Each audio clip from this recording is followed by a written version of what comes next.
Ça, c'est Alexander Karelin au JO de 88 à seulement 21 ans, et il avait déjà découvert le secret de la prise de muscle rapide.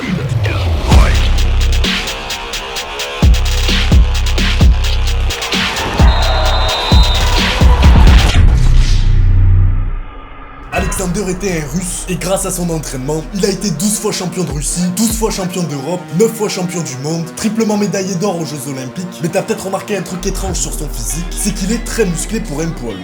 On dirait un bodybuilder, et ça c'est pas un physique qu'on voit souvent chez les athlètes, et il s'avère que c'est parce que ça fait des décennies que les coachs de lutte russes et américains ont découvert le secret du développement musculaire rapide. Et dans cette vidéo, on va enfin découvrir pourquoi les lutteurs sont aussi musclés.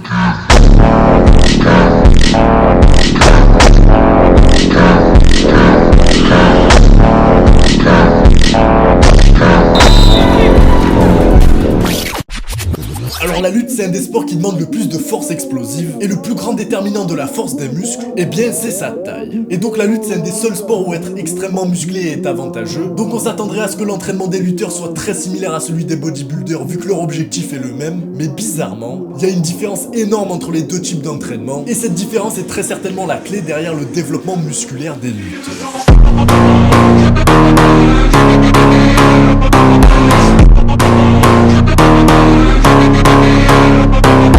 Et dans un programme muscu, faut savoir que le vrai moteur de la prise de muscle, c'est pas vraiment le choix de l'exercice parce que c'est pas en passant du développé barre au développé haltère que ton physique va exploser. Le vrai moteur de la prise de muscle, c'est l'intensité de ton entraînement. Si dans la journée je fais 30 fois une pompe, eh bien je vais pas bâtir de muscle, mais si je fais les 30 pompes d'un coup, cette série va bâtir du muscle vu que l'intensité d'effort est assez grande pour causer du développement musculaire. Et c'est sur le sujet de cette intensité que les lutteurs font quelque chose de très différent.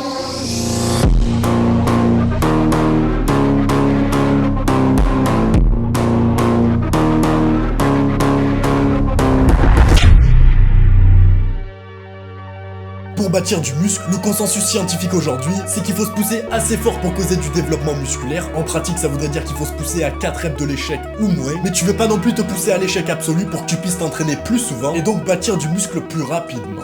Mais les lutteurs russes et américains, eux, ça fait des décennies qu'ils conseillent un style d'entraînement différent, qui est possiblement plus efficace pour la prise de muscle, et en 2021, on a enfin compris pourquoi.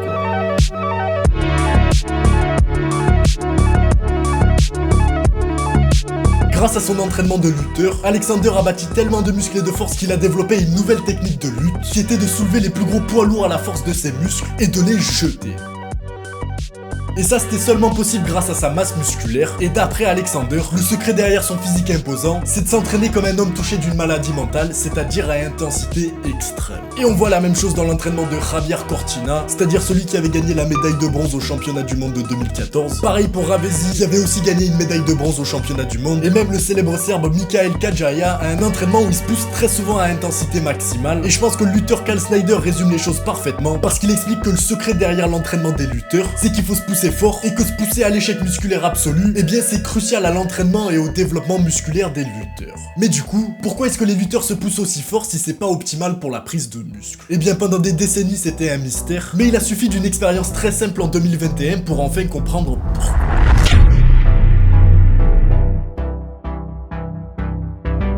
L'avantage de l'expérience, c'est qu'elle était très simple, et tout ce que les chercheurs ont fait, c'est qu'ils ont demandé à des gens avec de l'expérience en salle d'aller sur le développé couché, et de choisir le poids avec lequel ils pourraient faire un maximum de 10 répétitions.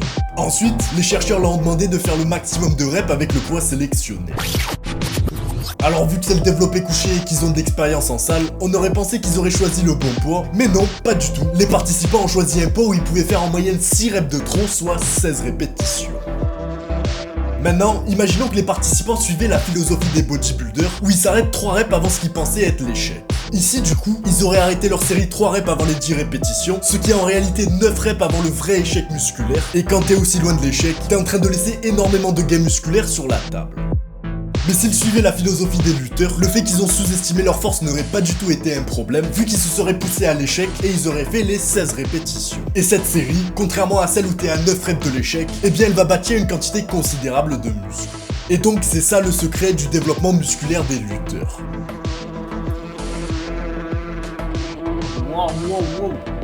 putain de frelon. Alors certes, en théorie, leur entraînement est légèrement moins optimal que celui où tu t'arrêtes à quelques reps de l'échec, mais du coup, en pratique, leur entraînement est plus efficace pour pas mal de personnes, vu que se pousser à l'échec va assurer que chaque série que tu fais est poussée assez fort pour bâtir une quantité considérable de muscles.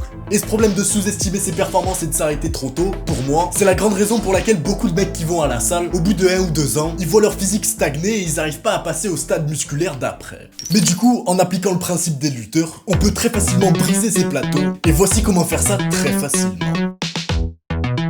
Donc si ça fait des mois que tu vas à la salle et que tu vois plus aucun résultat, voici ce que tu vas faire. Tu vas d'abord prendre une semaine de repos, puis quand tu vas repartir à la salle, tu vas prendre un exercice par muscle et tu vas faire 4 séries à l'échec musculaire pour un total de 8 séries par muscle par semaine. Et si au bout d'une semaine t'as toujours pas de courbature, ajoute un nouvel exercice pour 2 séries supplémentaires par muscle par semaine et tu répètes le cycle jusqu'à ce que tu ressentes des légères courbatures. Une fois que tes courbatures durent 1 ou 2 jours, ça veut dire que t'es plus ou moins arrivé au nombre de séries idéal pour la prise de muscle et tu vas rester avec ce nombre jusqu'à ce que tu ressentes plus aucune courbature et là tu vas rajouter 2 séries par muscle par semaine, etc. Et si tu veux pousser le bouchon un peu plus loin, j'ai développé un outil très simple qui va faire tout ça pour toi automatiquement, c'est-à-dire que si tu te pousses pas assez fort, l'outil va te dire d'augmenter le nombre de séries et l'intensité, et à l'inverse, si tu te pousses trop fort, il va te faire réduire le volume et l'intensité pour que tu sois toujours dans la zone de prise de muscle maximum. Et ça vient avec la méthode pour créer un programme muscu optimisé pour ta morphologie à toi, parce que chacun a un corps différent, donc chacun devrait s'entraîner en fonction de ce qui marche pour lui, et pas en fonction de ce qui marche pour quelqu'un d'autre. Pour plus de détails, regarde le premier lien en description, et faut agir vite parce qu'il y a des places limitées.